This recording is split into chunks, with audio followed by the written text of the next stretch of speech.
بسم الله الرحمن الرحيم.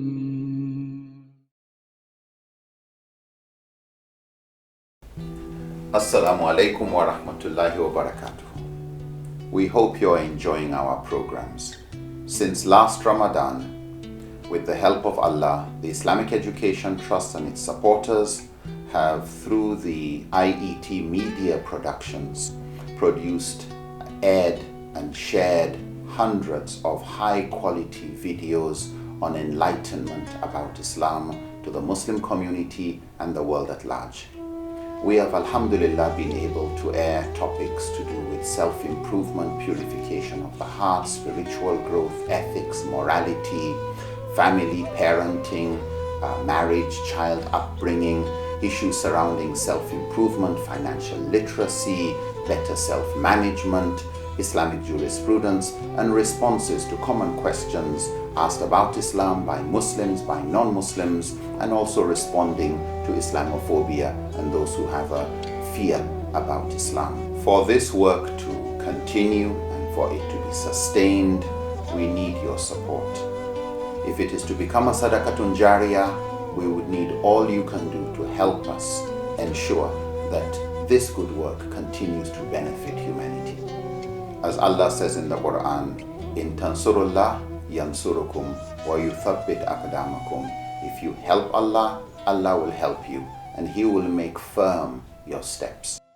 إن تنصروا الله ينصركم ويثبت أقدامكم.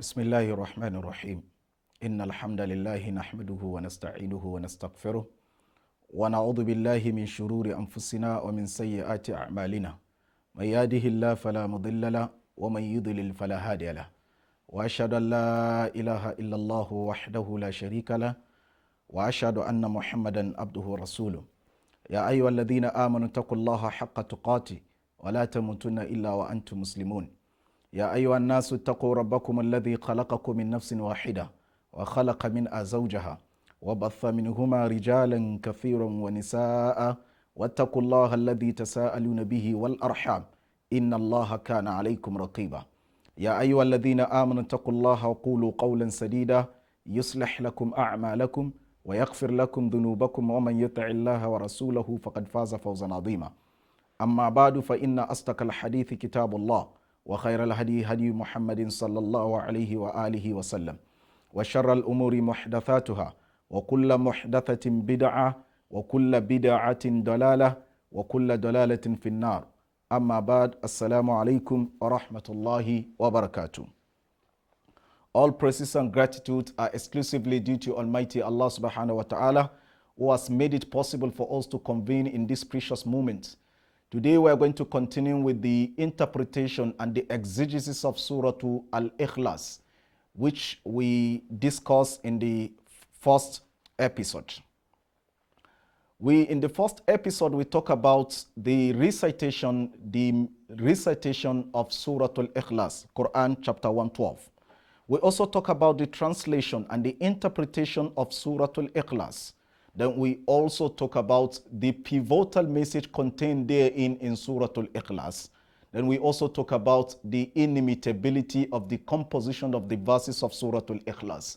Then we also talk about the purpose of revelation of Surah Al-Ikhlas. And today we are going to venture into the continuous discussion about the same surah. We are going to talk about the segments contained therein in this particular surah. And also we're going to talk about the virtues of this particular surah.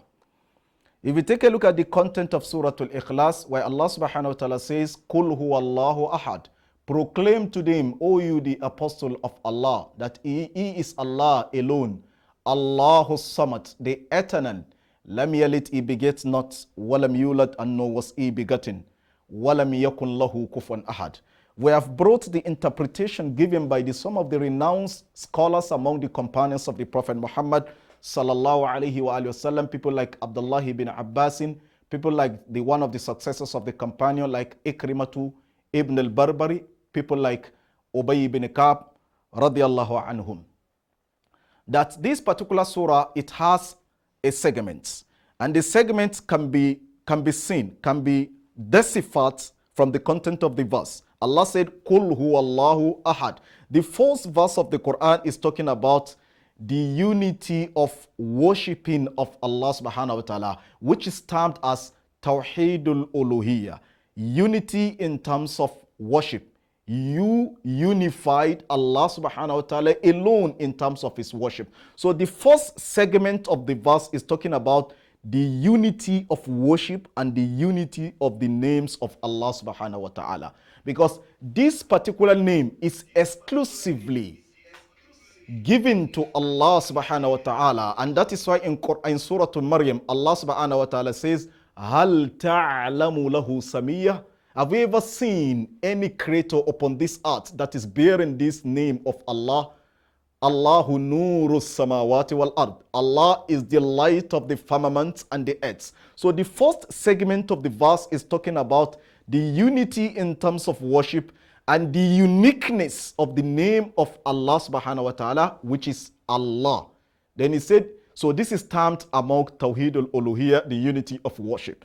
Then Allah proceeds by saying, Allahu Samad, the eternal. So this is talking about the Samadiyya, which can be deciphered in the unity of Lordship. Because all the creatures of Allah, they seek assistance, they implore for help before Allah subhanahu wa ta'ala. And that is why in another verse Allah said, Ya ayyuhan nasu antumul fuqara ilallah wallahu huwal ghaniyul hamid. O you people, antumul fuqara. You are all needy, you are all poor, you are destitute before Allah. Wallahu huwal ghaniyul hamid. It is Allah that is most influential.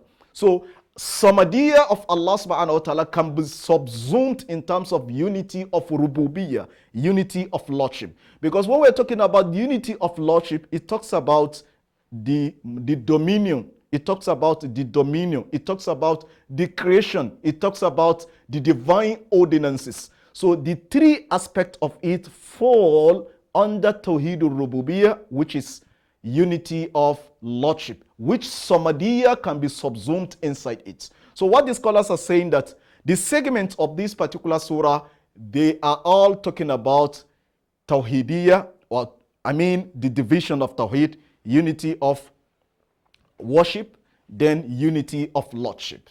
Then unity of names and attributes, where Allah subhanahu wa ta'ala said, Lam yalid, walam yulad, walam yakun lahu kufuwan ahad. Lam yalid, walam yulad, it talks about, it is talking about the unity of worship and also the unity of lordship, which encompasses Tawheed al-Rububiyyah and also Tawheed al-Hulu'iyyah. Then he said, Lam yalid, he begets not. Walam yulad, and nor was he begotten. Walam yakun lahu kufuwan ahad. Wa annahu ta'ala jaddu rabbina mattakhadha sahibatan wala walada. Allah is the mighty alone. Mattakhadha sahiba. He ascribed nothing, he neither ascribed a companion, nor walada, nor a son to himself. So, lam yalid, walam yulad. That is why in another verse he said, Badi'us samawati wal ard. Anna yakunu lahu waladun. Walam takun lahu sahiba. Wa khalaqa kulla shay'in wa huwa bi kulli shay'in alim.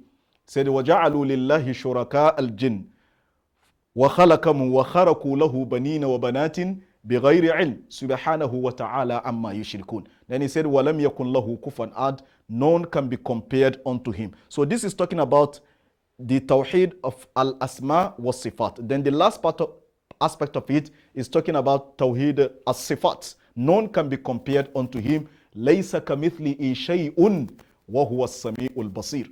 None can be compared to him, which is outrightly a refutation. Some of the deviant sects that are attributing the attribute of creatures to Almighty Allah subhanahu wa ta'ala. So in a nutshell, these are the three segments which this particular surah is talking about. It's talking about the unity of worship, which is Tawheed al-Uluhiyya. It's also talking about the unity of lordship, which is Tawheed al-Rububiyyah. It's also talking about the unity of names and attributes, which is Tawheed al-Asma wa Sifat. Then this particular surah also have some of the names and attributes given to him. the names and attributes given to this particular surah. Some scholars of tafsir that this surah, it is called the attribute of Allah subhanahu wa ta'ala. Innaha sifatur rahman. It's an attribute of Allah subhanahu wa ta'ala. Because if you take a close look at the content of the surah, it talks about the attributes of Almighty Allah subhanahu wa ta'ala. And that is why we're going to discuss about when we are talking about the virtues of this particular surah. One of the companions of the Prophet sallallahu alaihi wasallam used to lead prayer to the companions, as narrated by Aisha radiallahu anhu arda, on the authority of Al-Imam al-Bukhari and Muslim. And he used to repeat this particular surah in each unit of rak'ah. Then he was accosted with a question. What was the reason why he used to recite Suratul Ikhlas? Then he said, Innaha sifatul Rahman. Because Surah Al-Ikhlas is a sifa of Ar-Rahman, the attribute of Ar-Rahman, the beneficence. So one of the names given by the scholars of tafsir to this surah is extracted from the content of this particular hadith reported by Al-Imam al-Bukhari and Muslim on the authority of Aisha radiallahu anha. That innaha sifatul Rahman. This particular surah is an attribute of Ar-Rahman, the beneficence. Another attribute or another name given to this particular surah, this surah is called Suratul Ikhlas.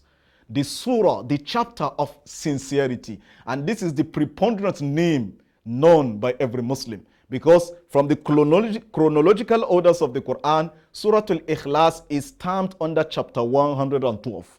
And the title of the surah is Suratul Ikhlas, the surah of sincerity. So the scholars of tafsir explain one of the ultimate reasons why this particular surah is called Suratul Ikhlas, surah of sincerity.